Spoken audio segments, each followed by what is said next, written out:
Bismillahirrahmanirrahim. Assalamualaikum warahmatullahi wabarakatuh. Alhamdulillah, ini udah sore bulan puasa tapi semangatnya masih luar biasa. Tepuk tangan dulu dong.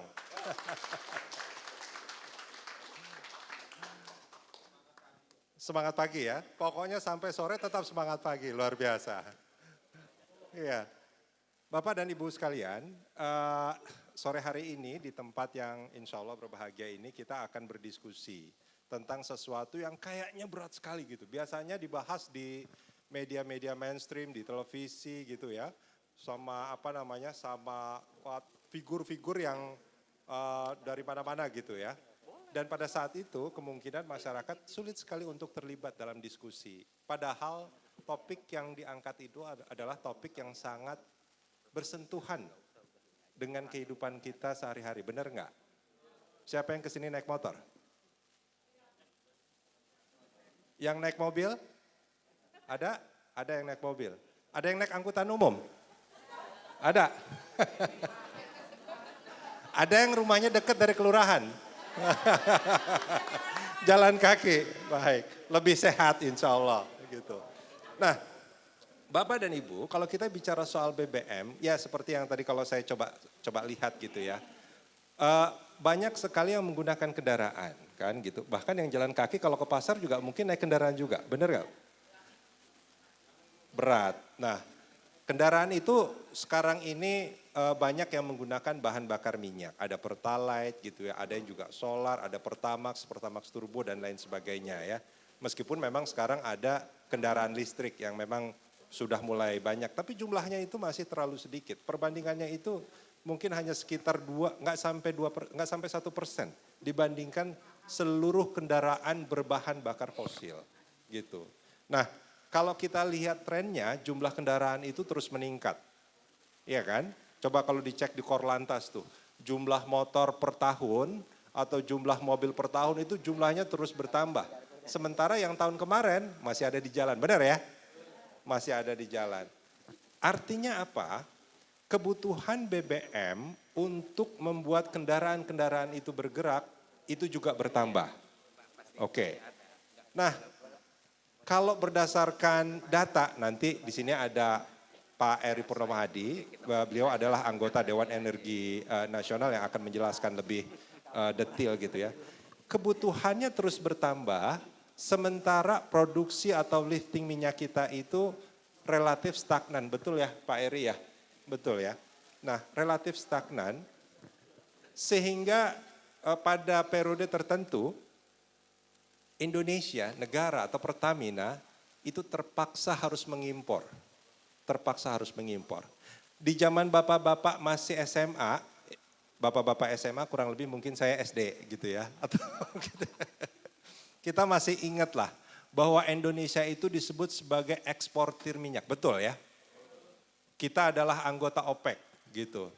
Itu luar biasa gitu kan. Bahkan kalau kita merunut pada sejarah, itu di tahun 74 dan 79 Indonesia itu pernah disebut sebagai negara yang mendapatkan bonanza minyak, bonanza dari minyak. Itu artinya negara yang mendapatkan keuntungan yang luar biasa dari ekspor minyak. Dulu, betul.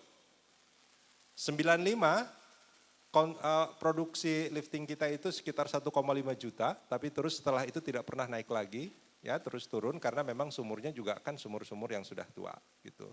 Nah, gimana terus kemudian? Nah, sejak 2008 nanti koreksi kalau ini data saya salah ini Pak Usmar dan juga Pak Eri. Indonesia itu sudah tidak menjadi lagi anggota OPEC, artinya Indonesia bukan negara pengekspor minyak. Jadi Indonesia itu sudah menjadi net importer. Jadi kita impor. Meskipun kita punya Pertamina gitu kan, tapi ya itu memang belum bisa untuk memenuhi kebutuhan konsumsi nasional. Kalau kita impor artinya kita beli dengan harga dunia, harga pasar internasional. Harganya itu naik, turun, benar ya? Naik, turun, naik, turun, naik, turun, naik.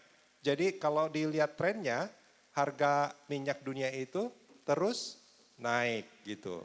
Nah itu memang sesuai dengan prinsip ekonomi. Nah ini nanti Pak Usmar yang akan ngomong nih. supply and demand gitu kan, supply and demand. Cadangan minyak dunia itu kalau banyak yang bilang lah paling tinggal 50 tahun lagi. Cadangan minyak di Indonesia, ada yang pernah baca nggak di media? Saya juga taunya dari media. Cadangan minyak di Indonesia tinggal berapa tahun? Ada yang pernah dengar nggak? 10 tahun. Ada yang bilang 10 tahun, ada yang bilang 13 tahun, ada yang bilang 15 tahun. Artinya sebetulnya rentang waktunya itu terbatas, gitu kan? Nah, gimana caranya supaya cadangan yang tertinggal ini, gitu, ini bisa lebih, span-nya itu lebih panjang lagi, gitu. Inilah yang akan kita diskusikan di sore hari ini. Mudah-mudahan bapak-bapak di sini, ini nggak ada yang suka trek-trekan ya, atau balap liar kan? Enggak kan? Karena itu salah satu yang menurut saya tidak hemat energi. Tepuk tangan dulu dong buat bapak-bapak nih. Baik, bapak-bapak dan ibu di depan ini sekarang sudah ada dua, tadi sempat saya sebutkan. Ada Pak Eri Purnomahadi, beliau adalah anggota Dewan Energi Nasional. Tepuk tangan buat Pak Eri. Nanti beliau akan menjelaskan dari sisi kebijakan, dari sisi tadi yang sempat saya sampaikan sedikit, beliau itu yang lebih paham. Kemudian juga nanti dari sisi kebijakan publik, dari sisi ekonomi, dari segi mungkin bisa ngebahas soal sosialnya juga nanti Pak Usmar ya. Ada Pak Dr. Usmar Ismail, beliau adalah Dekan Fakultas Ekonomi dan Bisnis dari Universitas Profesor Dr. Mustopo Bragama. Tepuk tangan untuk kedua pembicara kita. Kita langsung saja ya. Ini juga ada ini ya. Kalau Bapak itu kan ada yang bermain medsos barangkali. Hampir semuanya punya handphone kan. Ada WhatsApp dan segala macam. Itu kan seringkali informasi berseliweran di sana kan. Kalau ada pertanyaan-pertanyaan nanti silahkan ditanyaan. Mudah-mudahan nanti kedua pembicara kita yang ahli ini bisa menjawab. Kalau tidak bisa menjawab kita jadikan PR ya. Mudah-mudahan nanti bisa dijawab pada kesempatan yang lain. Oke. Kita langsung saja untuk mempersingkat waktu Pak Eri mungkin yang pertama. Mangga Kang Eri silahkan waktu dan tempat.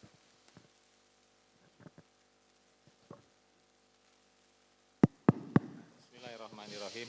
Assalamualaikum warahmatullahi wabarakatuh. Alhamdulillah, masyukurillah. Pertama-tama mari kita panjatkan puji serta syukur kehadirat ilahi Robbi Allah Subhanahu wa Ta'ala. Salawat serta salam untuk junjungan kita Nabi besar Nabi Muhammad SAW. Alhamdulillah kita diperkenankan hadir di sini di bulan puasa penuh berkah ini. Semoga Bapak Ibu juga senantiasa diberi kesehatan, kelancaran dalam kegiatan dan dalam usahanya. Amin, amin, Allahumma amin. Saya perkenalkan dari Dewan Energi Nasional, adalah suatu lembaga yang dipimpin oleh ketuanya adalah Bapak Presiden kita, Bapak Joko Widodo. Wakil ketuanya adalah Bapak Ma'ruf Amin selaku Bapak Wakil Presiden. Untuk kegiatannya, ketua hariannya adalah Menteri ESDM Bapak Arifin Tasrif. Anggota daripada Dewan Energi ini ada dua. Dari unsur pemerintah, itu ada Menteri Keuangan, Menteri Perindustrian, Menteri Pertanian, Menteri Lingkungan Hidup, Menteri Bappenas, Kepala Bappenas, Menteri Pendidikan, Kepala BRIN. Ya, dari unsur pemangku kepentingan itu ada 8 orang, saya sendiri, kemudian ada Pak Satya, Pak Daryatmo, ada akademisi, dosen ya, Pak Agus sama Pak Musri.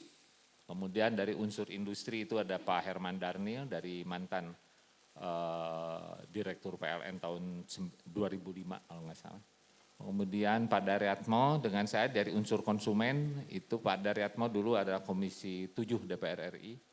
Pak Satya dari unsur industri itu adalah dari Partai Golkar ya beliau.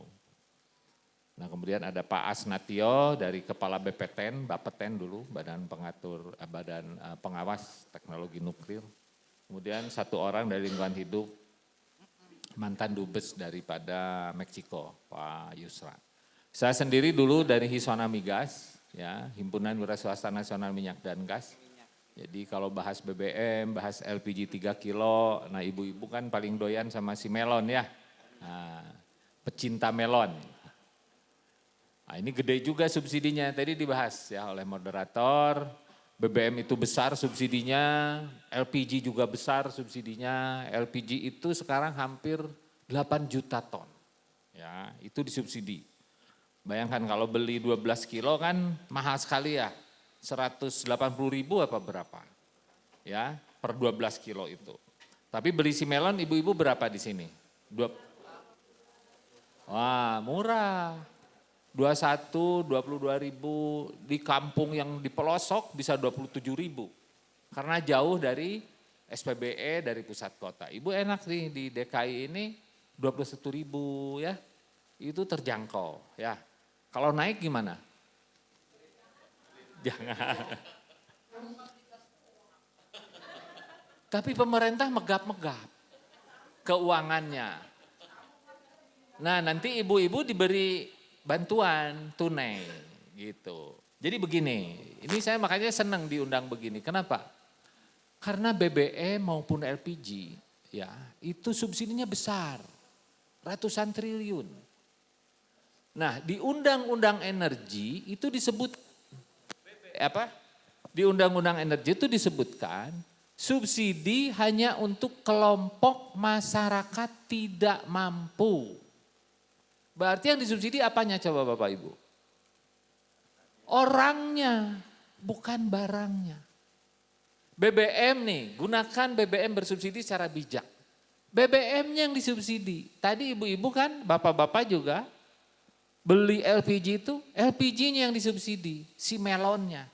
Nah kalau si melon yang disubsidi, dibawa ke pengoplos, dimasukin ke tabung 12 kilo, dijual harga 12 kilo. Sama BBM juga begitu. BBM 10.000 Pertalite dijual jadi Pertamax. Gimana caranya? Ada. Dulu ada SPBU itu disambungkan pipanya, tangki Pertalite disambung dengan tangki Pertamax. Nah itulah ekses atau apa ya, penyimpangan karena ada satu barang dua harga. Beras sama, beras dioplos. Pupuk sama, petani-petani di daerah di Wonosobo, di Cilacap itu dapatnya, loh kok harga pupuknya mahal nih gitu. Pupuk bersubsidi dioplos dengan pupuk tidak bersubsidi.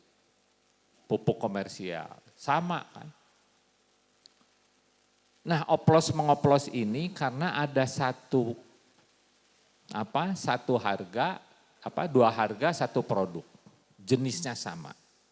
Nah kalau yang main motor, udahlah beli Pertamax 14.000, Pertalite 10.000, dioplos 2 liter Pertamax, 2 liter Pertalite. Jadi dapat oktannya kan naik gitu, tapi di bawah 92, di atas 90 kan gitu. Itu masih boleh-boleh saja karena dijual bebas kan.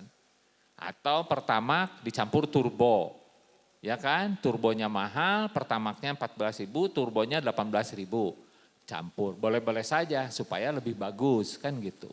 Tapi kalau sudah barang bersubsidi, dioplos, dicampur dengan barang tidak bersubsidi, itu kriminal, pidana. Di Undang-Undang Migas itu kena, pasalnya itu kena 60 miliar.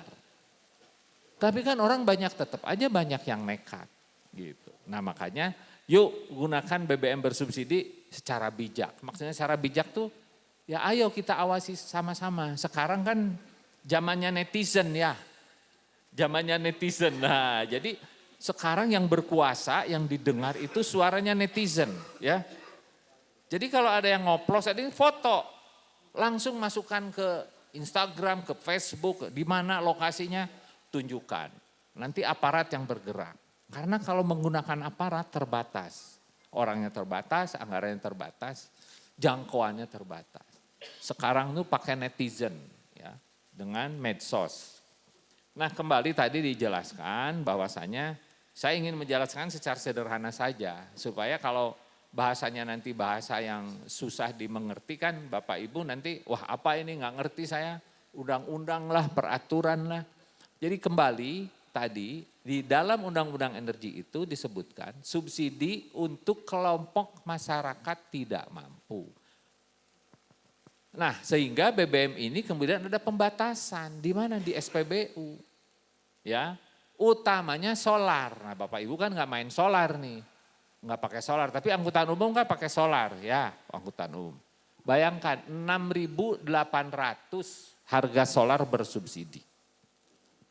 Lawannya harga solar yang tidak disubsidi 14.000, bayangkan. 2 kali lipat kan. Nah, di mana yang ngeplos-ngeplos itu? Pasti yang dekat dengan industri. Bukan di kota nih. Kalau di kota SPBU di Gandaria, malah nggak jualan solar. Ya kan? Cuma jualan bensin, gasolin lah bahasa ininya. Bensin doang. Jadi beberapa SPBU sudah ditutup nggak boleh jualan solar bersubsidi. Solarnya yang ada adalah Dex dan Dexlight. Yang deket tadi yang 14 ribuan itu. Ya. Tapi di pelosok-pelosok, di Kalimantan, di Sumatera, saya sebutkan aja. Ada angkutan sawit, ada angkutan batu bara. Ya pasti nyarinya solar bersubsidi yang 6.800. Kan menggiurkan, betul nggak Pak? Cari uang susah, jualan bakso belum tentu laku. Ya, udahlah jualan itu aja. Solar bersubsidi, dioplos, dihargain jadi solar non subsidi 14.000. Nah itulah menjadi marak. Itulah kebocoran-kebocoran. Terus kebocoran. Ditangkap bocor di sini, bocor di sana. Ditangkap polisi, SPBU-nya disegel, bocor lagi di sana. Jadi ini dari zaman Nabi Adam. Jadi kuncinya apa sih gitu. Nah ini solusinya gimana nih? Samakan harganya, termasuk tadi ibu-ibu, LPG. Ini sedang ada program, ada Kepmen, ada Kepdirjen. Sedang dilakukan uji coba di Cipondo, di Semarang, di Jawa Barat, di Jawa Timur, Jawa Tengah, diuji coba nih. Karena saya kebetulan ikut mengawasi ini. Kenapa? Subsidi tepat tadi, yuk gunakan BBM bersubsidi. Nah, kita ngomong BBM, di SPBU setiap mobil truk yang gunakan solar pakai barcode, pakai kris. Wah didata, harus sama dengan nomor polisinya. Wah begitu 3 September naik ya pakai QR, pakai kris, apalah judulnya kan. Kan sekarang belanja udah pakai kris kan ya Bu ya. Saya kalau ke Indomaret pakai kris, cerit, udah gitu. Ya kan? Sekarang ke masjid mau nyumbang, sodako, kris, cerut gitu ya kan. Buka aplikasi banknya, langsung scan, 10.000 boleh, 50.000 boleh nyumbang di masjid pakai kris, ya kan? Nah, beli BBM solar kalau Pertalite enggak kan? Solar bersubsidi pakai kris.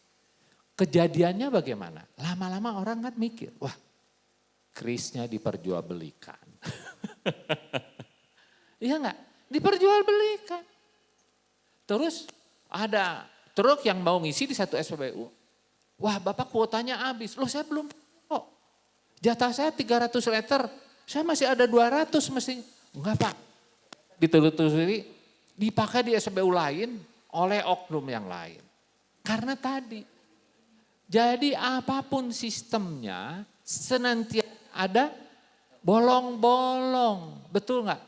Ibu coba suami. Ya kan? Suami nggak boleh merokok. Wah iya di rumah nggak merokok. Wah diliatin. Oh merokok nggak Bapak? Sini ambil. Dia keluar ngeloyor beli rokok di warung sebatang 2 batang. Ya kan? Pengawasan itu senantiasa ada jalan keluar untuk mencari. Betul nggak Bapak, Ibu? Ya kan? Coba. Ini jangan-jangan bapaknya ngerokok juga di luar. Nah. Iya kan, saya dulu perokok dulu, udah berhenti saya tahun 2021 ya. Sama, kok disembuhkanlah rokoknya, koreknya, cari aja, ada aja di mobil masih ada rokok gitu kan. Nah, solar bersubsidi yang 6.800 karena menggiurkan akan mengundang orang untuk berbisnis, betul ya Pak ya? Ya kan Bu ya? Udahlah daripada cari kerja susah mendingan ngoplos solar aja jual, ketangkep ya kumaha engkewe gitu kan. Iya nekat, ya enggak orang sekarang kan banyak nekat. Nah, LPG juga demikian Bu. Sekarang sedang menggunakan aplikasi.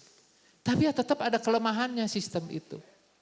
Ada kelemahannya. Saya udah lihat, oh kita ada kelemahannya. Sinyal lah, betul nggak? Wah nanti sinyalnya gimana ini gitu. Karena ya teknologi butuh teknologi lagi. HP tanpa sinyal nggak bisa jalan. Ya nggak? Nah untuk itu saya ingin di sini ya satu sosialisasi. Yuk kita harus sama-sama mengawasi. Jadi kalau nanti di pangkalan apa di SPBU ada penyimpangan, foto langsung. Ya, oh ini penyimpangan nih gitu. Awasi, karena nggak mungkin. Nggak mungkin Pertamina mengawasi, aparat hanya mengawasi, SPBU juga demikian. Gitu. Nah, jadi Bapak Ibu, adik-adik yang menggunakan motor, itu yang wajib disubsidi sebetulnya mah. Tapi sebetulnya kalau kembali ke Undang-Undang Energi, hanya kelompok masyarakat tidak mampu. Berarti kalau udah beli motor harusnya mampu dong gitu. Iya kan? Apalagi beli mobil. Ya jadi yang pengguna mobil tidak wajib disubsidi, setuju? Nah makanya harganya harusnya yang 14.000 tadi, jangan yang 10.000 gitu loh. Nah saya di DEN dapat jatah BBM dari pemerintah nih. Saya dikasihnya apa? Voucher. Vouchernya tertulis hanya untuk Pertamax. Jadi mobil saya kan RF tuh. Kalau ngantri di Pertalite foto, ceret. Gitu Bapak Ibu tuh gitu pengawasannya. Foto itu RF kok belinya Pertalite malu-maluin foto, ceret. Kirim ke medsos. Kan ada nomor polisinya, ada RF-nya. RFY, RFD. Silakan.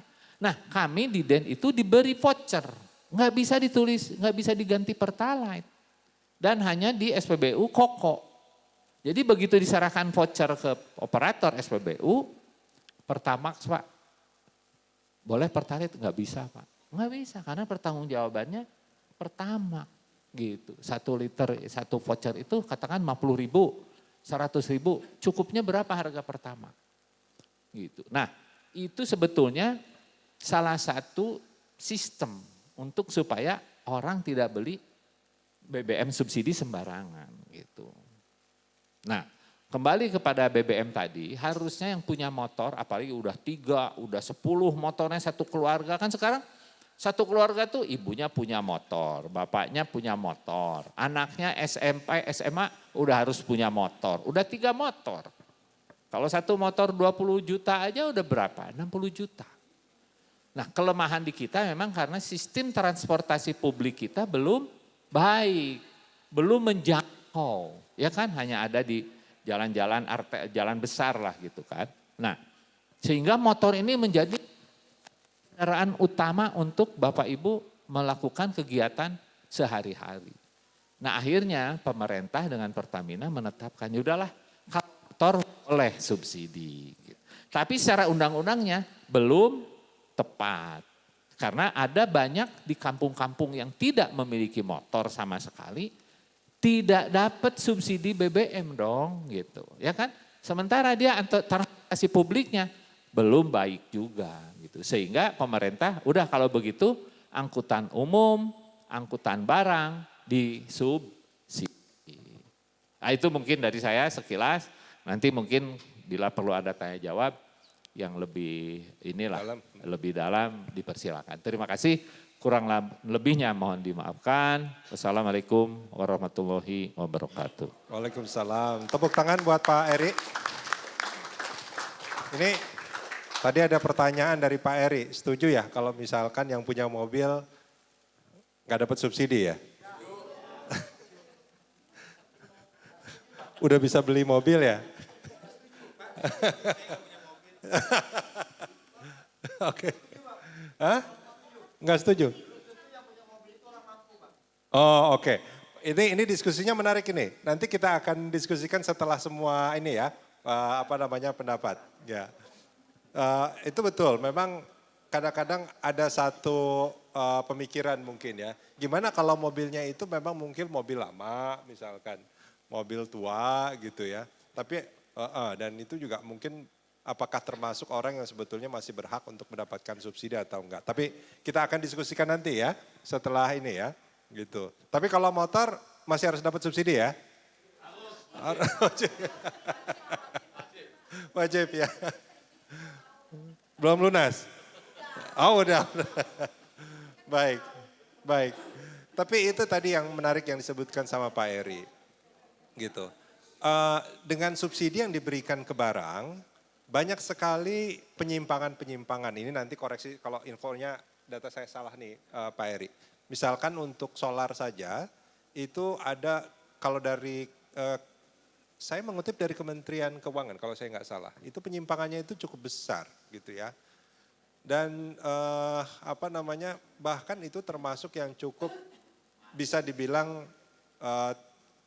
sayang gitu ya. Artinya kalau subsidi untuk solar itu misalkan ada yang diindikasikan menyimpang itu sekitar 80% misalkan.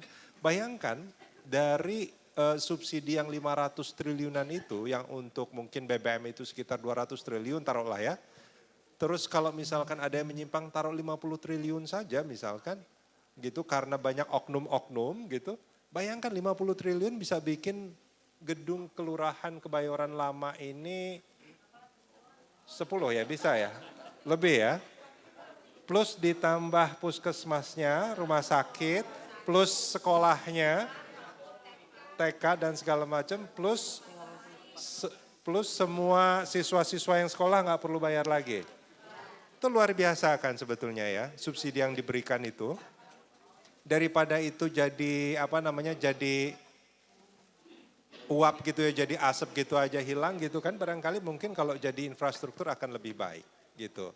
Nah tapi begitulah seperti yang tadi Pak Eri bilang, banyak penyimpangan-penyimpangan gitu. Nah ini tadi Pak Eri meminta supaya kita masyarakat juga kalau bisa mengawasi gitu ya.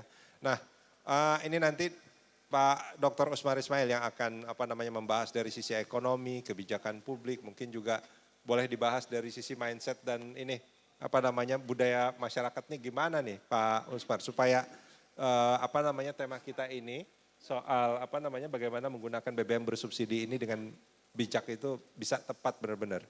Silakan Pak Usmar.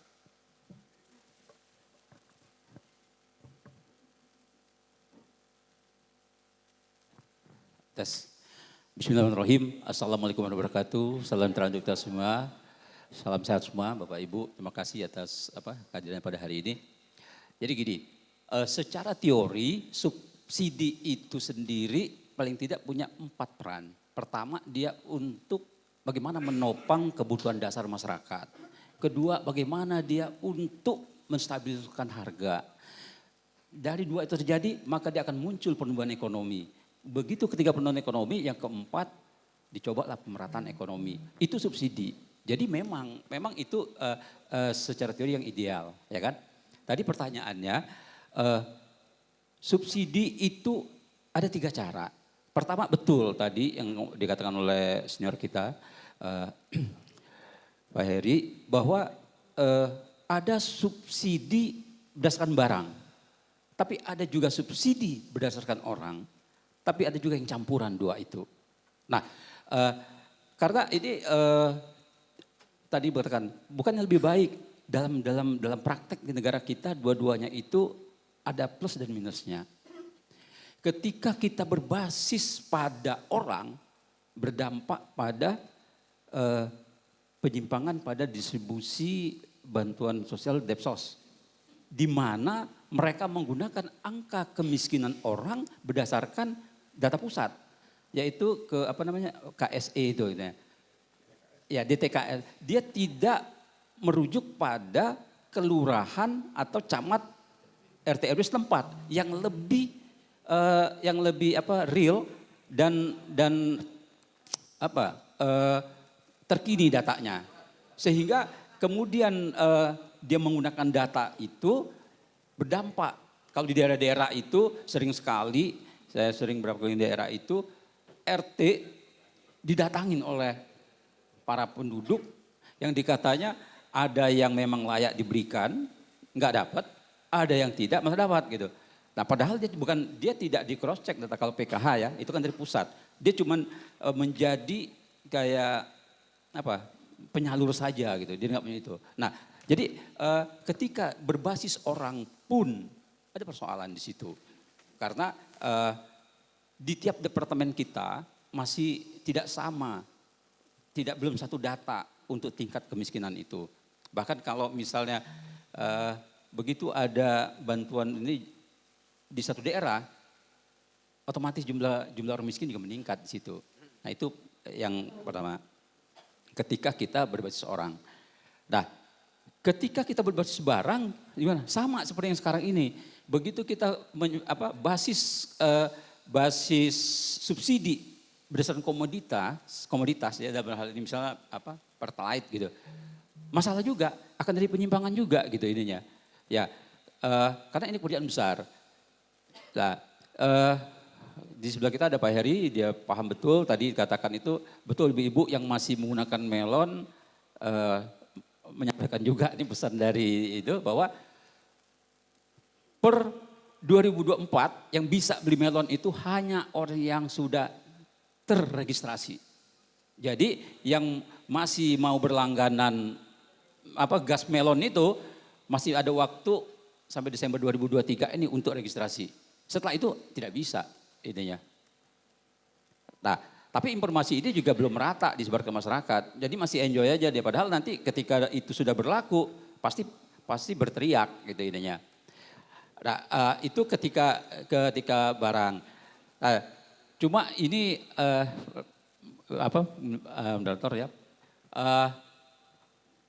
Kalau yang seperti LPG tadi ya, gas melon tadi, saya setuju mungkin berdasarkan orang ya, karena memang harus terregistrasi, karena kita nggak tahu yang mana penggunanya itu gitu ya.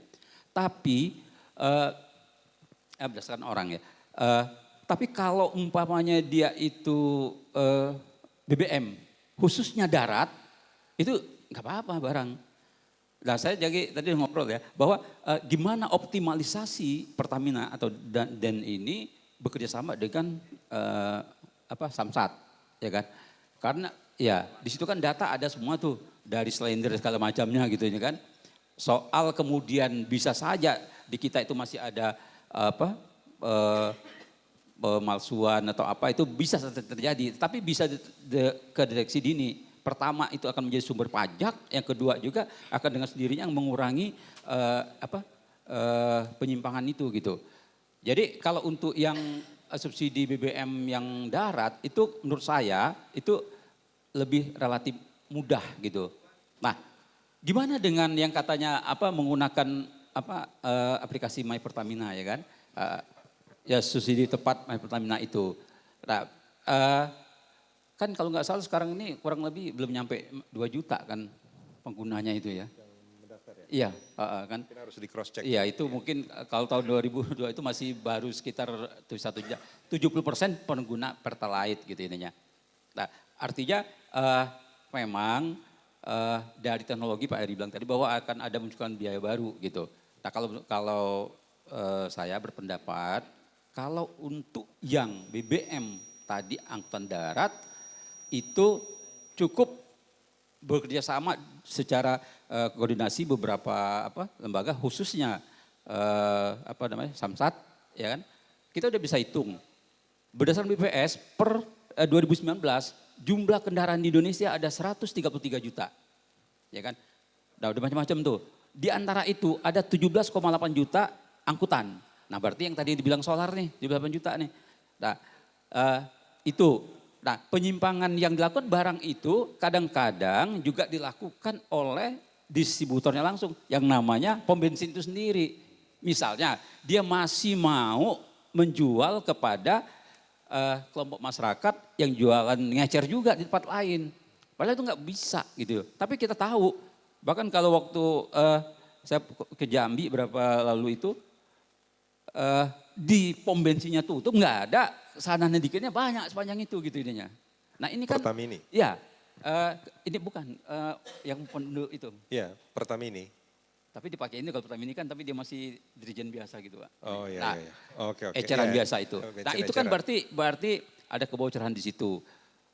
Soal subsidi menurut saya itu adalah seperti menegak benang basah. itu harus dari atas. Tidak bisa kita himbauan, tidak bisa kita ajakan. Tapi harus instruksi. Kenapa? Kan kita memberikan subsidi. Ini, kalau Anda mau subsidi, begini ininya, aturan mainnya.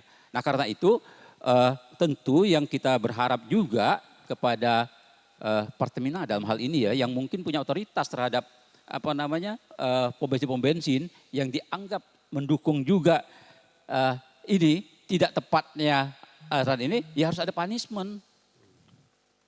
Ini bisa tadi yang tadi yang Pak Eri bilang tadi, kalau sekarang kan netizen yang paling maha benar dengan segala tweetnya gitu ininya. Nah itu bisa, tapi itu kausistik ya kan.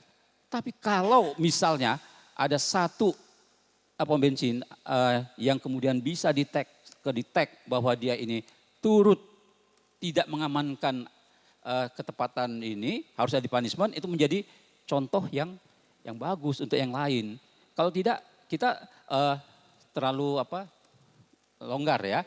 Nah kemudian dengan satu kata kita mengatakan masyarakat tidak sadar kewajibannya bahwa itu bukan haknya dia. Ya tadi saya katakan subsidi adalah seperti menang basah, harus dari atas. Nggak bisa kita berikan himbauan. Kalau memang itu nggak bisa gimana gitu ininya. Nah kalau kalau mobil lebih gampang kan. Kalau di datanya itu jelas misalnya yang udah beredar itu kan 1.300 cc ke bawah itu bisa. Kenapa? Orang pom bensin lebih jelas daripada yang lain-lain gitu ininya. Jadi nggak perlu rumit bahas itu, dia cukup cc-nya aja.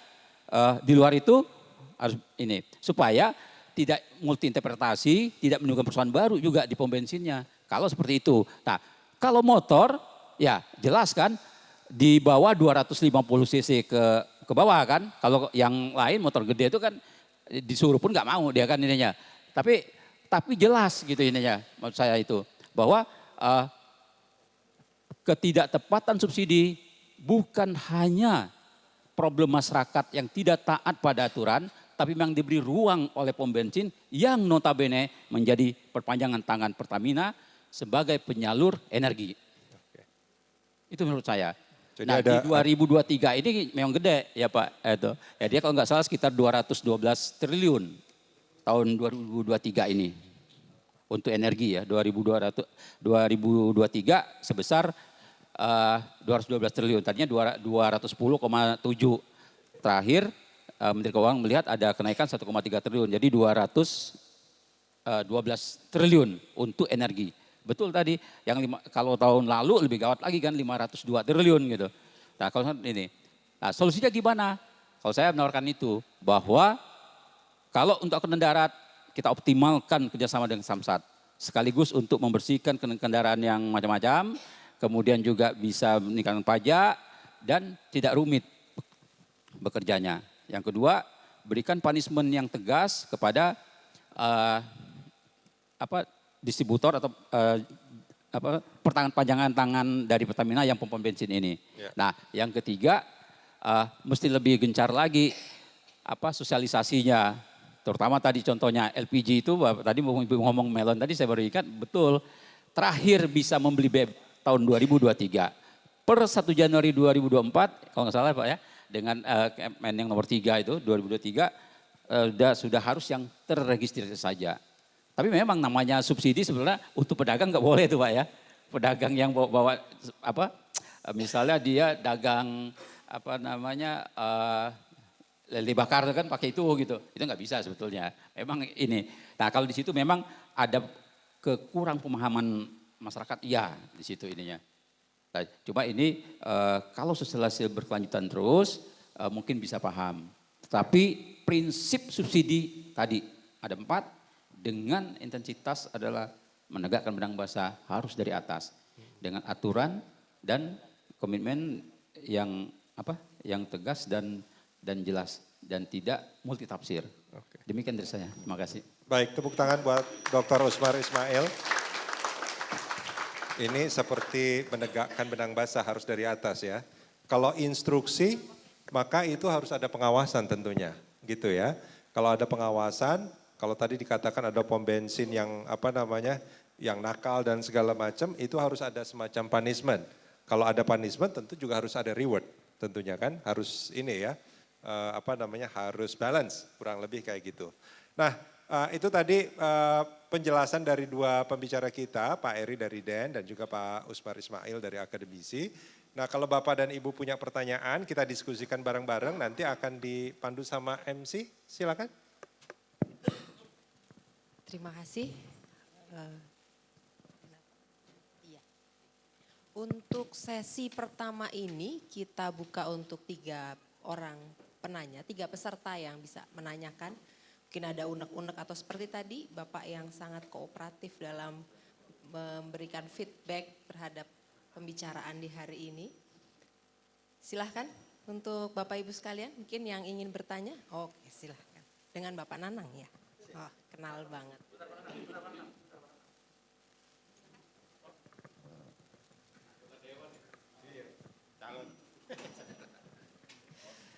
Terima kasih. Assalamualaikum warahmatullahi wabarakatuh. Kayaknya ini kalau yang kita Pak moderator ini kayak kita nonton sungguhnya kalau di TV-TV apa pembicaranya besar sungguhnya yang dibicarakan itu kan untuk rakyat kecil. Kalau sekarang ini sungguhnya ya kita ini sungguhnya bisa langsung ngomong sungguhnya tuh bagaimana sih kan gitu. Iya, ya terima kasih. Jadi gini, kalau saya sih di masyarakat kadang begini, kalau ya saya sering di masyarakat tuh ada ini. Kalau untuk jadi orang miskin itu kalau ada pendataan itu rata-rata kita jadi miskin semua Pak. Iya. Kalau ada bantuan, ada subsidi, tiba-tiba nama saya itu jadi ada. Bukan jadi saya pengen dimasukkan, umumnya ada PKH. Oh saya itu mestinya saya dapat tuh PKH. Oh ada lagi bantuan Bulog, oh mestinya saya ada gitu. Tiba-tiba saya jadi miskin. Karena apa datanya itu apa kriterianya jadi nggak jelas di sini. Yang miskin tuh kayak apa sih kan nggak tahu. Sementara mohon maaf kita bayar mahal-mahal Dasawisma datanya nggak dipakai. Terus terang nggak dipakai data yang dari Dasawisma. Kita itu kan bayar tuh Dasawisma. Itu kan pakai anggaran. Dasawisma kita bayar, mereka kerja, itu kalau saya lihat istri saya itu kadang jam 2 malam masih ngerekap Dasawisma. Itu datanya nggak dipakai, sayang bener. Yang dipakai DTKS. DTKS itu kan kalau sekarang itu kan kita bisa langsung masukkan lewat aplikasi. Nggak perlu lagi didata. Jadi apa gunanya, apa nggak sinkron. Sebelah data Wisma datanya komplit, ada nama, ada penghasilan, ada ini. Nah itu kan bisa lihat dari situ kalau dari BPS. Tapi sementara yang dipakai untuk subsidi dan sebagainya bantuan ya saya nggak tahu bedanya subsidi dengan bantuan yang dipakai justru DTKS. Setiap penerima bantuan itu adalah mereka yang terdata di DTKS. Nggak tahu semua orang bisa masuk DTKS karena ini sih lewat HP. Jadi ya kalau ada pendataan semua ya semuanya jadi miskin gitu. Saya tiba-tiba ya, saya jadi miskin, saya perlu dibantu kan gitu. Makanya tadi ada teman saya tuh yang dari RW 11, mobil itu perlu dibantu, ya kan jadi miskin juga kan. Motor perlu dibantu, motor yang punya motor jadi miskin juga, kan gitu. Makanya ya saya nggak tahu ada aturannya nggak sih, ada undang-undangnya nggak sih kan gitu. Umpamanya ya kalaupun memang tadi satu harga ya, jadi maunya kalau Pertalite ya kalau memang 10.000 ya di mana-mana harusnya 10.000. Yang beli siapapun yang siapa ya 10, tinggal kan yang mau beli itu siapa yang boleh. Kayak di DPR ya ininya mati juga.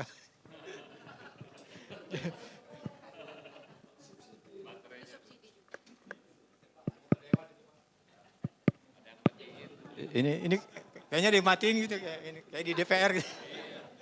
Jadi kalau memang ini satu harga aja jadi nggak usah ini. Tinggal kan siapa pembelinya. Kan kalau bagian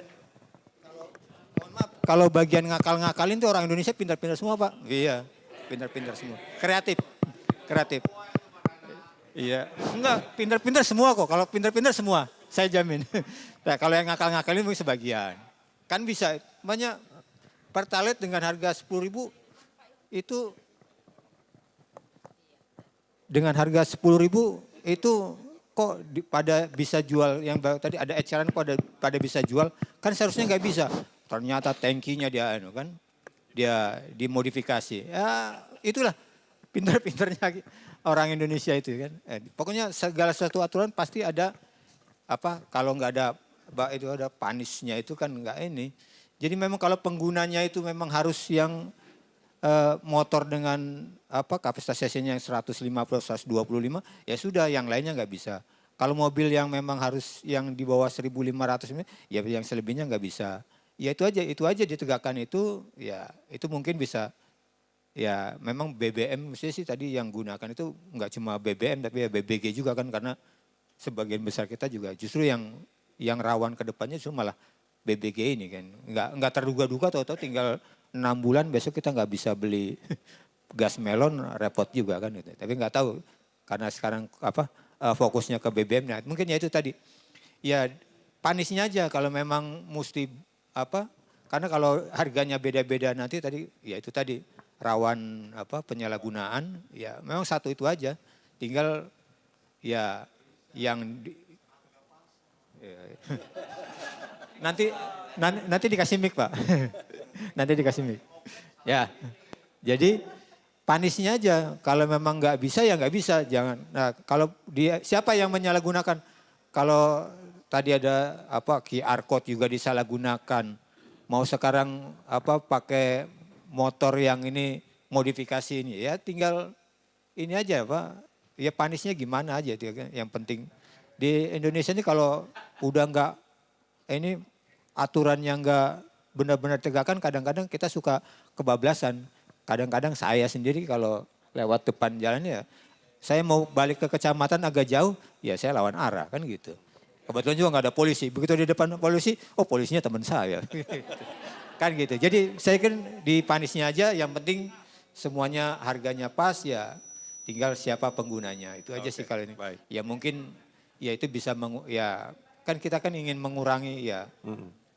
Ya supaya bisa tepat sasaran dan mengurangi penyelewengan. Barangkali itu sih, terima kasih. Mohon maaf. Pak, saya mau nanya dulu Pak, mau nanya dulu. Ini pertanyaannya mudah-mudahan nggak terlalu berat buat Bapak ya. Nama Bapak siapa? Maaf, saya Nanang Pak, tadi soalnya Bu MC-nya udah ngasih tahu duluan. Saya ini nggak kenalan dulu. Saya Nanang Pak dari LMK RW 09 Kebayoran Lama Utara. Tepuk tangan dulu dong buat Pak Nanang.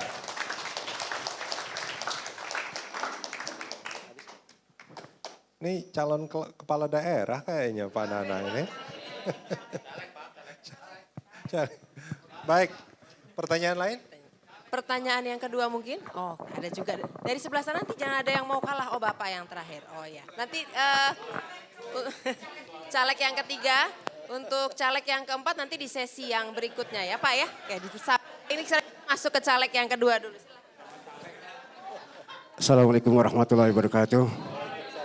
Nama saya Abdul Razak dari RT 01 RW 05, Kebayoran Lama Utara.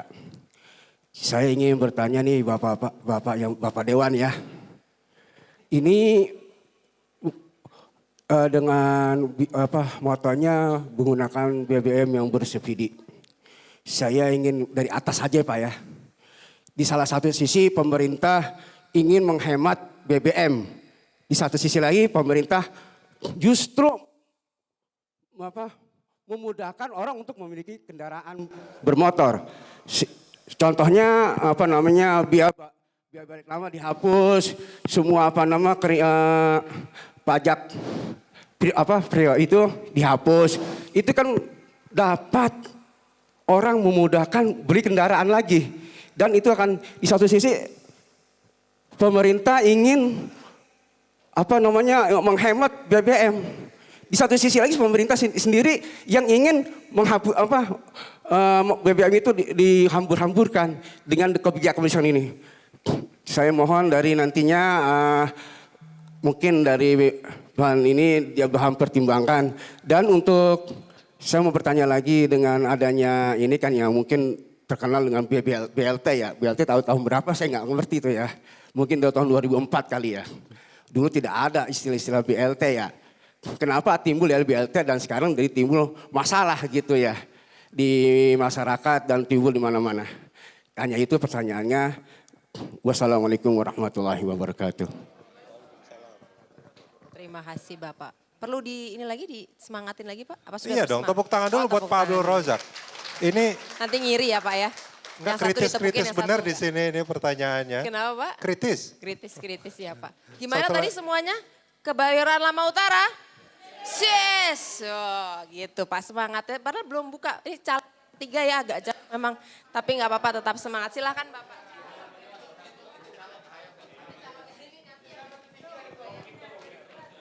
Assalamualaikum warahmatullahi wabarakatuh.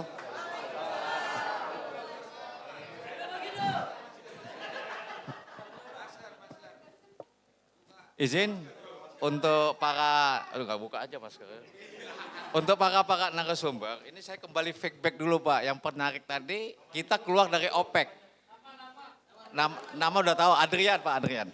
LMK Irasulat. Iya.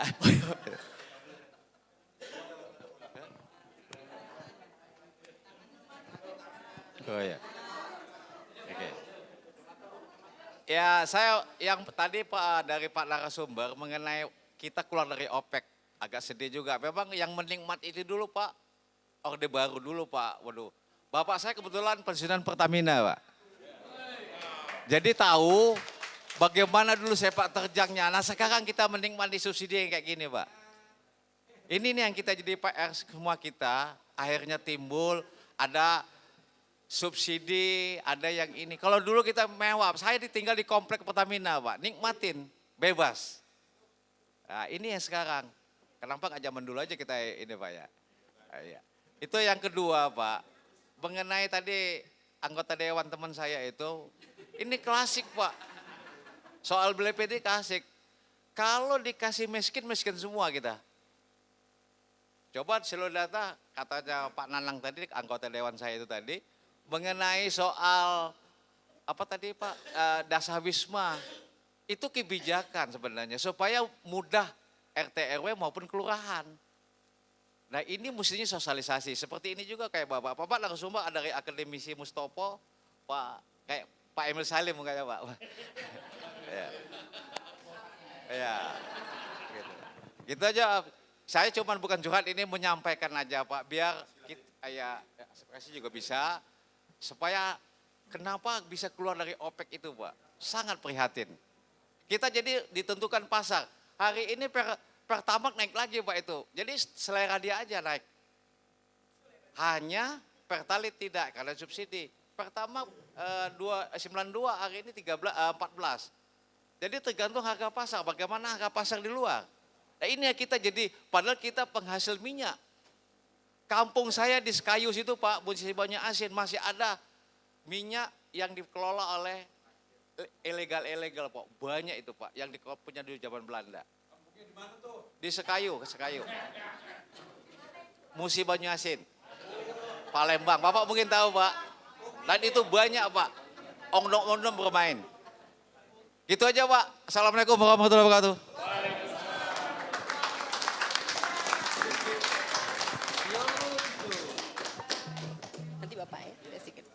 Iya ya Pak ya. Oh, pembicara kita seperti Pak Emil Salim. Bapak seperti Adrian Napitupulu. Tapi yang mengenali nggak bahwa MC kita ini adalah pembawa berita di Berita 1. Ya. Jangan lupa nanti minta foto bareng. Baik Pak, silahkan untuk ditanggapi untuk para pembicara dan moderator. Baik.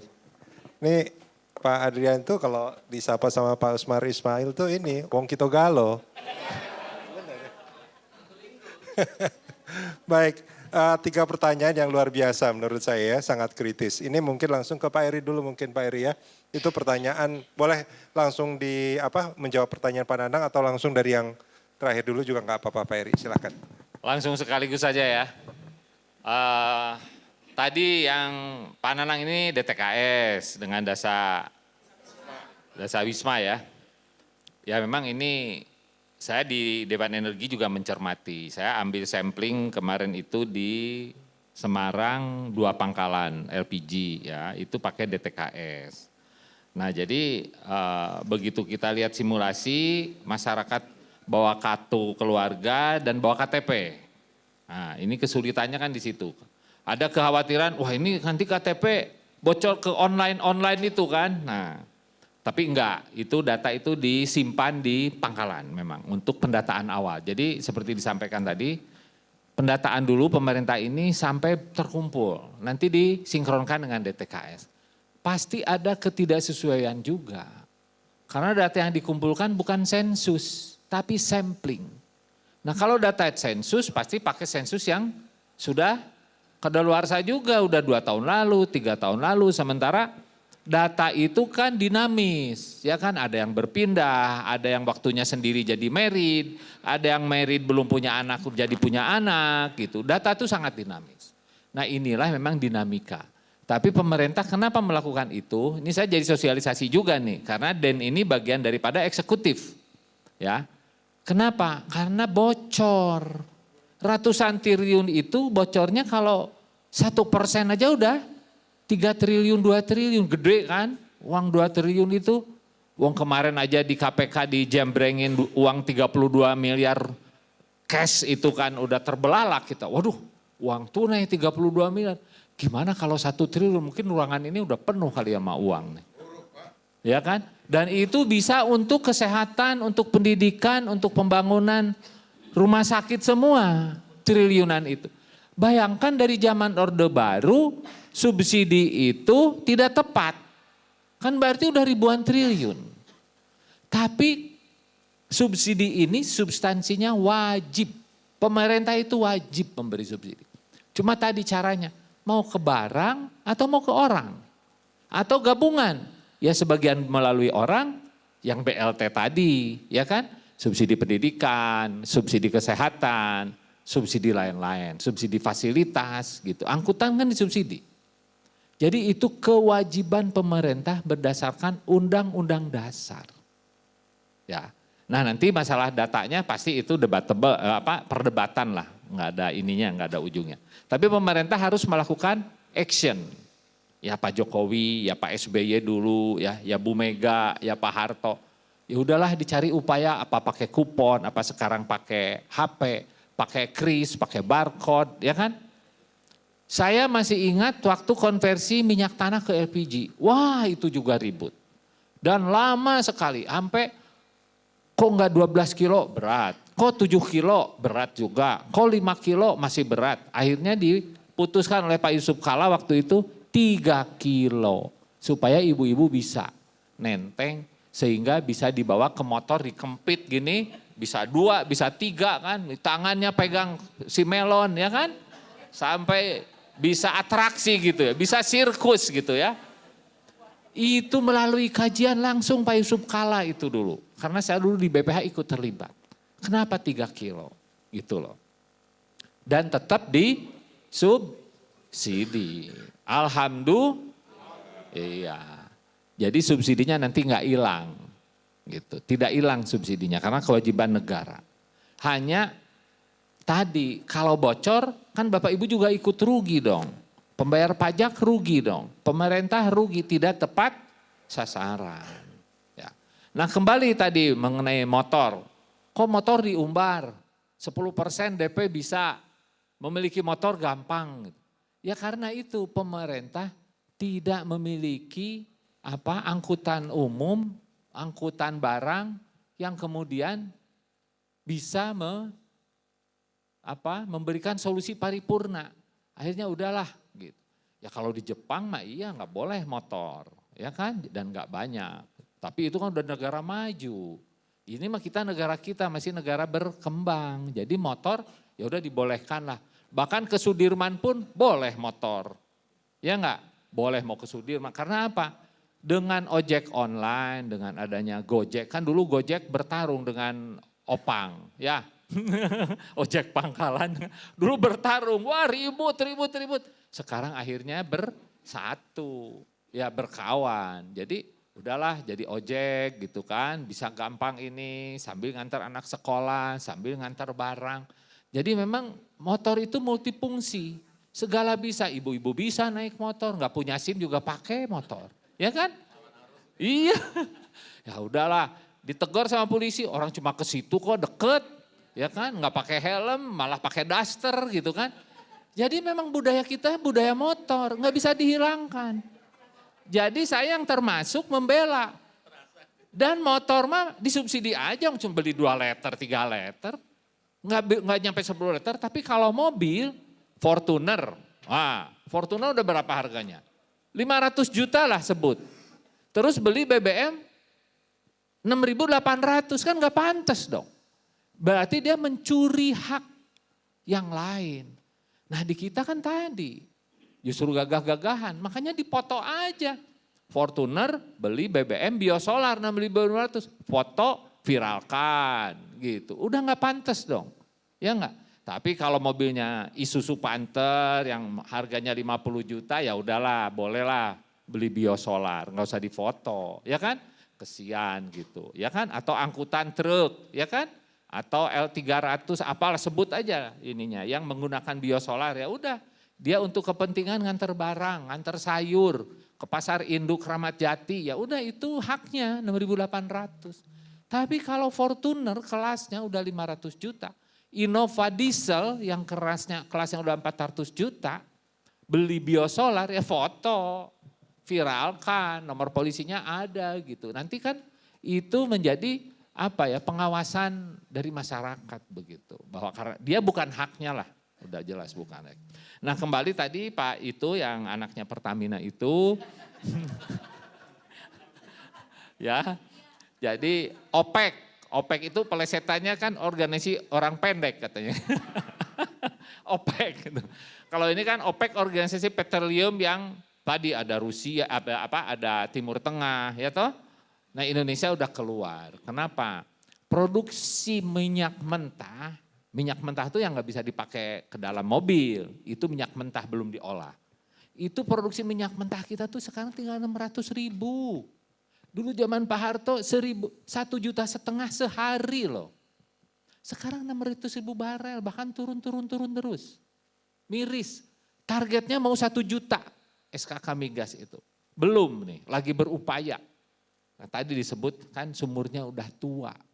Saya kan udah tua juga nih. Di sini ada bapak juga, ibu kalau udah tua tuh gimana? Gampang kerokan, pakainya minyak kayu putih, minyak angin, ya kan? Udah pakai sarungan gitu kan. Kena udara malam jam 11 udah nggak tahan gitu. Sama, sumur minyak juga kalau udah tua, ya udah nggak bisa disedot lagi, ya. Udah pakai teknologi apa-apa ya udah segitu 20.000 barel gitu kan, 1.000 barel gitu. Padahal kita kebutuhannya adalah 1,5 juta barel minyak mentah, kebutuhan loh. Yang itu akan diolah di kilang. Kilang kita kapasitasnya hanya 800.000 barel lagi. Tuh, berarti kebutuhan kita tuh harus ke mana? Ke tetangga di Singapura. Singapura negara kecil, cuma 6 juta, punya kilang minyak 800.000 barel. Bersaing sama Indonesia. Indonesia 270 juta penduduknya. Bayangkan, setahun ya penjualan motor di Indonesia 8 juta. Lagi pandemi aja 7 juta. Loh lagi pandemi tetap orang beli motor Pak. Apalagi tadi, udahlah 1 juta deh DP gitu kan. 1,5 juta deh DP, angsurannya 400.000, 500.000, ya butuh makanya. Ya kan, anaknya merengek, Bu beli motor dong gitu. Tetangga sebelah atau teman aku di sekolah udah punya motor gitu, ada beli gitu. Di Indonesia kan begitu. Nah bayangkan kebutuhan 1,5 juta minyak mentah, udah gitu kebutuhan minyak jadinya, produk yang tadi solar, pertalite, itu hampir 1,7 juta sehari produksi. Ya, minyak jadinya, produknya gitu. Jadi ada bahan baku, ada barang jadi, bahan jadi. Jadi kita akhirnya impor. Udah nggak cocok lagi kita masuk OPEC. Karena antara kebutuhan dengan produksi jauh beda gitu ya. Kebutuhan sama yang di ini. Jadi kalau ibu misalnya masak nasi hanya 1 rice cooker. Tapi ada 20 orang, ya nggak cukup kan? Akhirnya pinjam ke tetangga kan, pinjam rice cookernya dong 2, kenapa ada 20 orang di rumah gitu. Berasnya cukup nggak? Nggak cukup. Nah, impor dari tetangga, bantuin dong gitu. Nah kita akhirnya dari tetangga Singapura itu kita beli produk. Dari Timur Tengah kita beri bahan baku, minyak mentah tadi. Gampangannya begitulah. Jadi kalau cerita mengenai dinamika BBM maupun LPG ya, sekarang kita bahas BBM nih. Kita tuh nggak cukup ya, memenuhi kebutuhan dalam negeri nggak cukup. Kilangnya udah tua juga, kemarin dengar ya, Dumai terbakar. Balongan 2021 terbakar. Padahal belum tua itu loh, 95 itu. Kalau Dumai udah 100 tahun. Nah kalau Bapak Ibu sekarang lihat tadi ada lewat saya ada SPBU si kuning ya. Apa mereknya tuh? Si kuning lah. Kalau saya orang Pertamina bener nih karena bapak saya dulu dagang minyak, sekolah dari dagang minyak. Jadi saya nggak cocok dengan si kuning itu. Ya, saya merah putih. Nah si kuning itu di sini itu lahirnya di Dumai.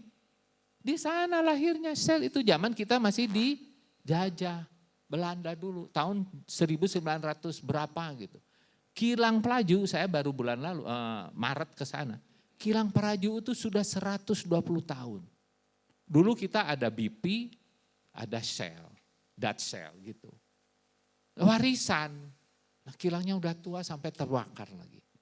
Nah kilang paling muda Balongan. Kilang paling muda Balongan. Kemudian Pertamina punya program-program lah memperluas, meningkatkan kapasitas produksi kilangnya. Nah, jadi demikian Bapak Ibu, yang penting kita ngomong subsidi nih. Subsidi ini Bapak Ibu masih setuju diberikan kan? Setuju. Cuma caranya kan? Caranya apakah melalui barang atau langsung gitu. Jadi kalau ibu-ibu, oh saya beli LPG 21.000 nih. Ibu berapa sebulan? 3 tabung. 3 berarti kan ibu beli 65.000 deh. 65.000. Nah kalau LPG-nya sekarang harganya dinaikkan, subsidinya dikurangin lah, tidak dinolkan, dikurangin aja. Ibu beli jadi katakan 40.000. Berarti kan kalau 3 kan 120.000.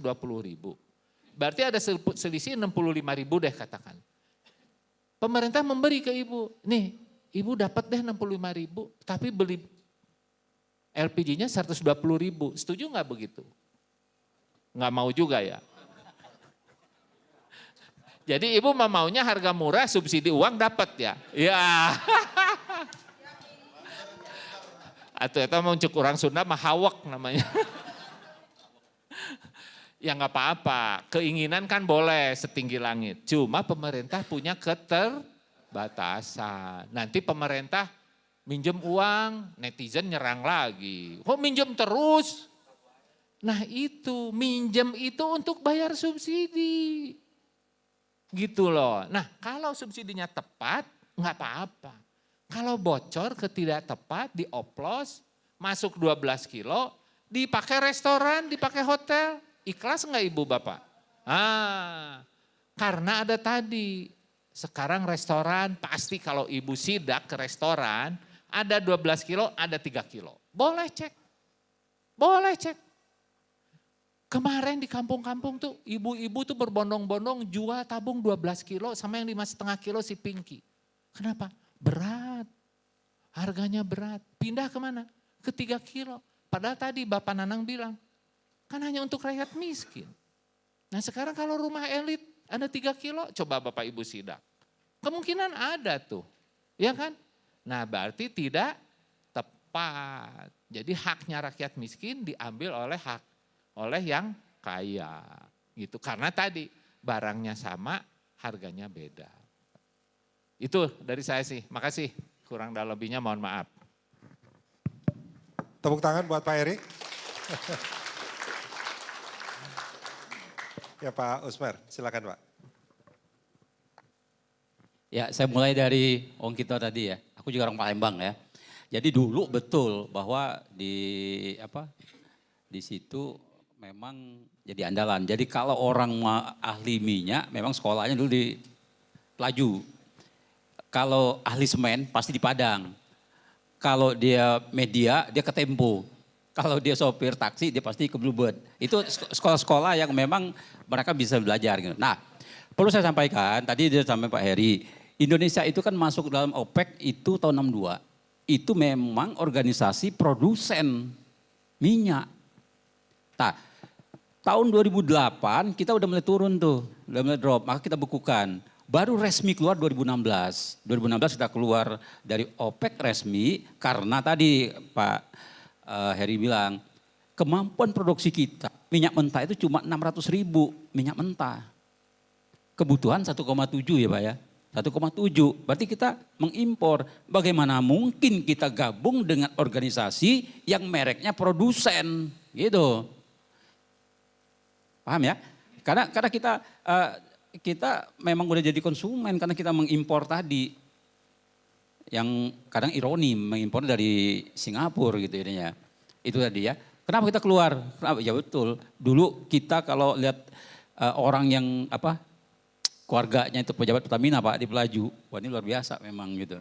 Wah dia orang Pertamina. Memang ada kelas tersendiri. Apa tadi beliau bilang kan pada tahun 80-an itu bonanza minyak itu kan. Itu luar biasa memang. Tapi kenapa kita keluar? Bukan memang kita ingin keluar pemerintah tiba-tiba keluar, bukan. Sudah tidak cocok lagi dengan label organisasi produsen pengekspor minyak. Karena untuk kebutuhan sendiri pun kita impor 1 juta. Jelas ya? Nah, untuk yang Bapak tadi, untuk kendaraan motor, kenapa ditambah terus ini? Pertumbuhan kendaraan motor tahun 2023 dari Januari sampai Maret itu 181.000 kendaraan. Bayangkan gitu ininya. Dari Januari sampai Maret 2023 ini Pak, 181.000 kendaraan bermotor. Nah, kenapa nggak dilarang kan itu? Kan memang ada bernegara kan memang spektrumnya sangat luas ya Pak ya. Dengan moda transportasi kita belum sampai ke seluruh pelosok negeri, bahkan di Jakarta pun masih terbatas, maka itu suatu hal yang tidak bisa hindarkan itu. Tadi, yang kedua memang ada kehidupan ekonomi lain di sisi produksi kendaraan bermotor itu. Itu pertimbangannya. Andai saja moda transportasi kita sudah seperti di Singapura aja, mungkin udah enggak. Di Singapura kan kalau kita mau beli mobil, pertama daftar dulu. Daftar dulu, memang ada tempat parkirnya dan izinnya udah ada baru bisa beli. Nah kalau kita aja nih enak nih, beli nggak suka jual lagi gitu ini ya. Jual balik nama lagi dan ini. Nah itu juga menyebabkan polisi sekarang membatalkan penilangan elektronik itu. Ternyata belum satu nama. Saya punya mobil, jual pada aku beli mobil beliau. Ya aku masih untung pakai nama beliau, punya KTP-nya aja. Nah jual lagi, pakai KTP itu lagi gitu daripada balik nama. Begitu nanti yang ditilang elektronik itu nama dia bisa komplain pencemaran nama baik dan macam segalanya. Itu berdampak pada kepolisian gitu. Maka mau dihilangkan. Terus belum lagi kameranya nggak bisa baca kalau hitam itu. Angka 3 kadang-kadang katanya jadi 6 gitu. Maka disuruh warna putih lagi gitu ya. Nah itu problem-problema di bidang transportasi gitu.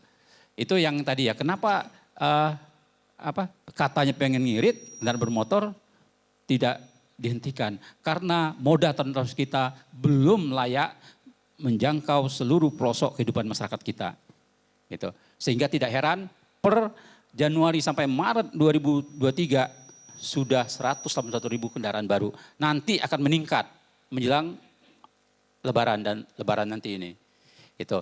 Nah, yang Bapak bilang tadi, kenapa kalau ada acara pembagian jatah untuk orang miskin pada wilayah itu tiba-tiba jumlah orang miskinnya meningkat. Ya tadi Pak, kita tidak punya database tunggal gitu. Satu, tadi masih menggunakan data pusat. Sebenarnya kan pusat ada di kelurahan, kecamatan dan RT RW menjadi ujung tombak yang update datanya. Yang mati tahu, yang sudah punya anak baru tahu gitu kan, yang pindah tahu dia. Nah itu ini. Nah sehingga ketika ada bagian itu ada yang dapat dan tidak sesuai dengan faktanya. Tetapi memang ada nilai, ada erosi nilai juga Pak. Ada erosi nilai di terjadi perubahan kita. Kita tidak malu lagi apabila kita bisa mensiasati sebuah kebijakan yang mestinya bukan hak kita. Bukan hanya sekedar pom bensin yang tadi itu, yang kita selalu berteriak, dia Fortuner, dia beli mobil di atas 3.500 cc, di atas 2.500 cc, masih juga menggunakan Pertalite gitu, tidak layak. Itu mereka gitu. Di sisi yang lain sama juga, ketika ada peluang untuk mensiasati kebijakan, kendati kita bukan masuk kelompok itu, dalam hal ini konteksnya orang miskin, tanpa malu kita menyalurkan itu.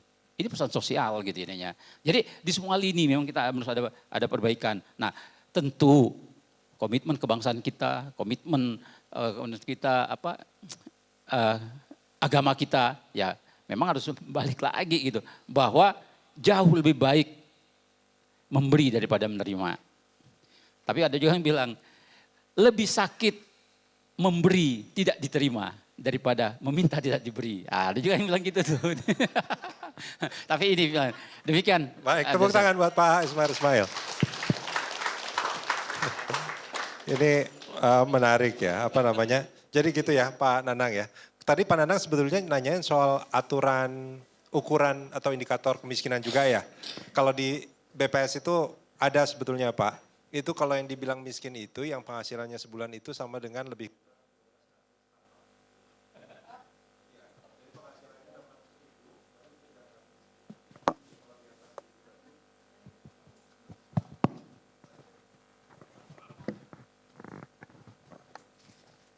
Bahkan ukuran-ukuran lainnya banyak juga itu, lantainya katanya tanah, dindingnya itu bukan dinding seperti ini gitu dan segala macam ya.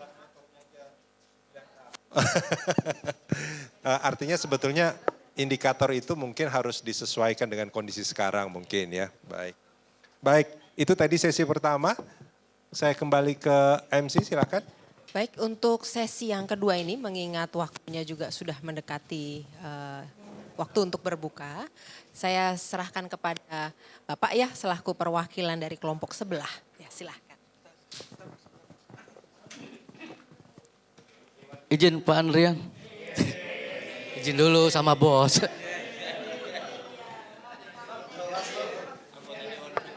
Siap, terima kasih. Saya untuk ini dari Pak Taufik Hidayat dari LMK RW 06. Ini kemudian Pak Eri. Untuk masalah gas Pak yang 3 kilo. Itu apakah ada di depo-depo atau agen-agen Pertamina itu yang mensidak atau istilahnya menyidak. Karena gas-gas ini sekarang udah melon lagi Pak, udah matang. Ya, kebanyakan itu dia udah kurang bagus, warnanya udah nggak hijau, udah putar, karena udah nggak hijau lagi. Terus yang kedua, cek.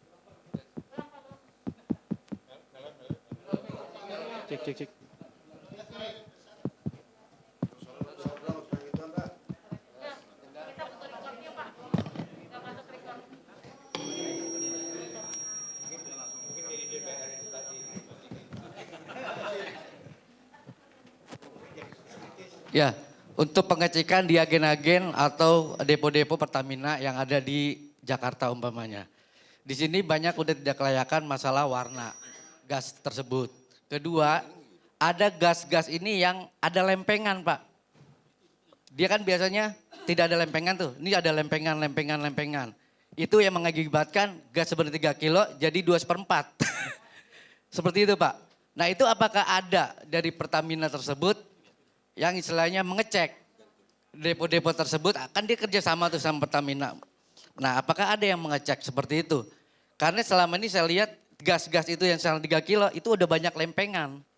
Nah lempengan itu apakah memang dari Pertaminanya, apakah ada oknum yang sengaja untuk mengurangi timbangan gas tersebut. Mungkin hanya itu Pak yang bisa saya sampaikan. Terima kasih. Assalamualaikum warahmatullahi wabarakatuh.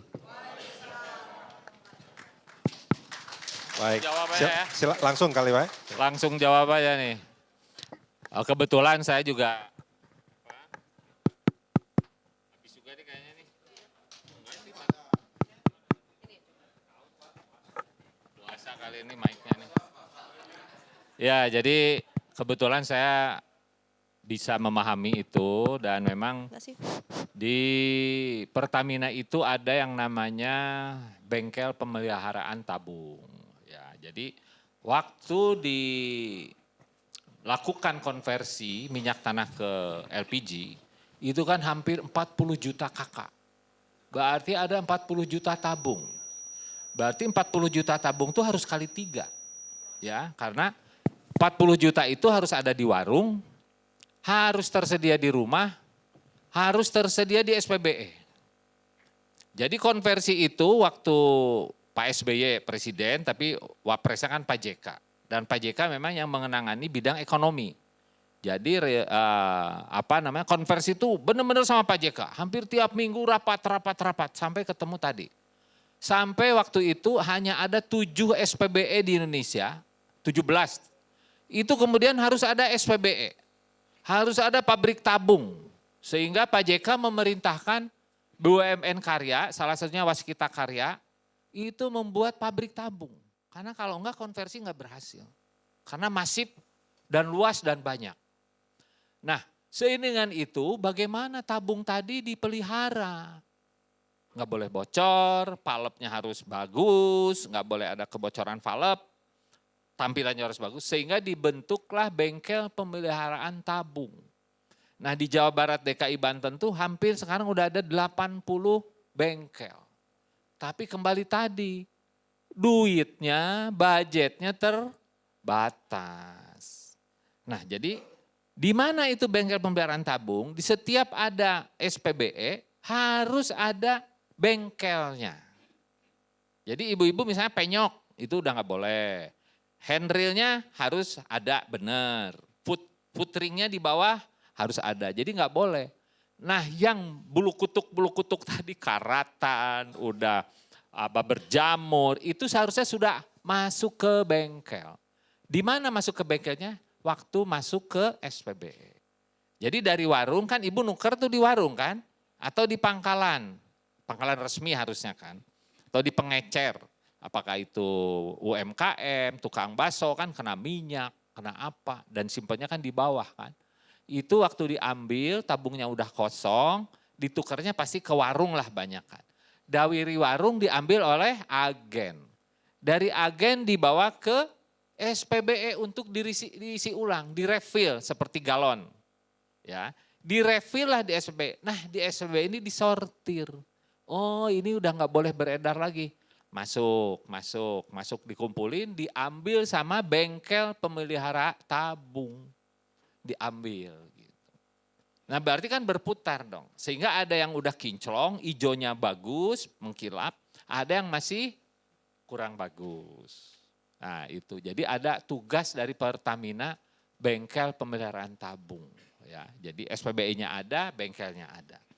Nah tadi, ada ditempel-tempel lempengan logam, itu namanya diberi plat balancer, penyeimbang. Jadi karena dibanting, digelundung-gelundung ya kan, karena kan capek juga kan supir kernet itu naikin dari bawah ke atas truk, dari bawah ke atas truk. Ya, iya akhirnya kan gelundung, akhirnya kan bobotnya itu tidak standar lagi. Nah itu di mana? Ya tadi di bengkel lagi. Jadi bengkel pemeliharaan tabung itu sekalian mengukur, menimbang. Ini masih kurang nggak bobotnya kalau diisi 3 kilo. Ditambahin plat balancer tadi, penyeimbang, plat penyeimbang. Kurang berapa? Kurang setengah kilo, tempelin gitu. Supaya nanti masuk ke SPBE benar-benar masuk 3 kilo. Ya, di SPBE itu harus 3 kilo itu. Gitu, jadi bisa dipahami ya. Nah di bengkel itu selain diperiksa valve-nya, diperiksa juga tabungnya, kemudian dia dihilangkan cat yang jeleknya, disemprot lagi ngecat bagus, diganti lagi valve-nya, keluar itu sudah seperti baru lagi. Tapi karena budget pemerintah maupun Pertamina terbatas, mungkin belum bisa menyeluruh ininya. Tapi paling tidak 70% sudah lebih baik gitu. Nah ibu bapak kalau memang di warung misalnya menukar tabung itu memang lebih baik pilih yang bagus ya. Terus itu ya namanya regulator itu jangan diganjal batu, nggak usah. Itu sudah ada cekrek gitu. Nah kalau udah jelek regulator mendingan beli regulator baru daripada bocor. Jadi tabung tuh nggak bocor. Yang bocor itu valve atau regulator. Nah kalau regulator itu kemudian buka tutup kan akhirnya loncer. Mendingan setiap 2 tahun cek, oh ini regulatornya, mendingan beli regulator itu kan banyak di toko-toko, ya kan? Itu mungkin sekalian sosialisasi ini, mumpung banyak ibu-ibu juga, bapak-bapak sini. Jadi memang lebih baik si melon itu, dan ini di dunia hanya di Indonesia 3 kilo ini. Tempat lain biasanya 5 kilo, gitu, 4,5 kilo. Makanya Pertamina membuat 5,5 kilo si Pinky. Tapi tetap buat ibu-ibu kan berat. Lebih enteng 3 kilo itu. Ya mudah-mudahan nih dengan pendataan dari pemerintah SDM khususnya, Bapak Ibu terbantu subsidinya tepat dengan menggunakan tadi data diri, data keluarga itu. Demikian mungkin dari saya, terima kasih.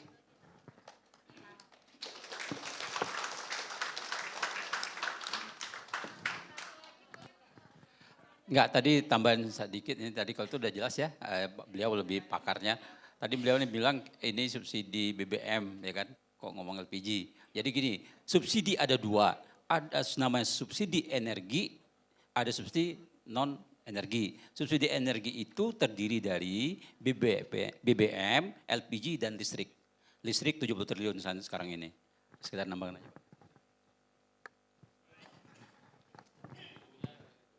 Ada yang pengen nanya, tapi waktunya masih ada nggak?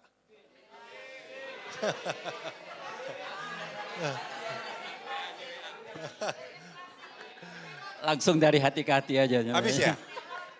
Bu, gini aja Bu, ntar habis kita close, ntar Ibu nanya langsung. Ya. Baik, Bapak dan Ibu sekalian, luar biasa sekali diskusi kita pada sore hari ini ya. Ini kalau boleh saya simpulkan, banyak sekali sebetulnya yang tadi catatannya ya, tapi paling tidak gini. Coba kita membayangkan bahwa subsidi energi yang tadi sempat disebutkan sama Pak Osmar Ismail itu kan, itu nilainya lebih dari 500 triliun dalam 1 tahun gitu. 500 triliun itu lebih dari anggaran kesehatan. Anggaran kesehatan itu hanya sekitar 170-an sekian triliun. Kita mau menarik ke lebih kecil saja, subsidi untuk BBM itu sekitar 200-an, tetap lebih tinggi daripada anggaran kesehatan secara nasional. Bayangkan kalau subsidi yang besar itu tidak tepat sasaran, itu kan seperti, boleh kalau saya sebut mungkin agak mubazir ya. Apalagi kalau tidak tepat sasaran itu terjadi karena banyaknya penyimpangan, gitu ya. Nggak rela juga sebetulnya kan. Artinya sebetulnya dari anggaran yang begitu besar kalau bisa diplotkan untuk pembangunan infrastruktur, jalan-jalan jadi lebih baik, seperti yang tadi Pak Eri bilang mungkin ada rumah sakit juga jadi banyak gitu ya, bagus-bagus, sekolah bagus-bagus, anak sekolah mungkin bisa sampai universitas nggak perlu bayar, insya Allah kan gitu, luar biasa ya.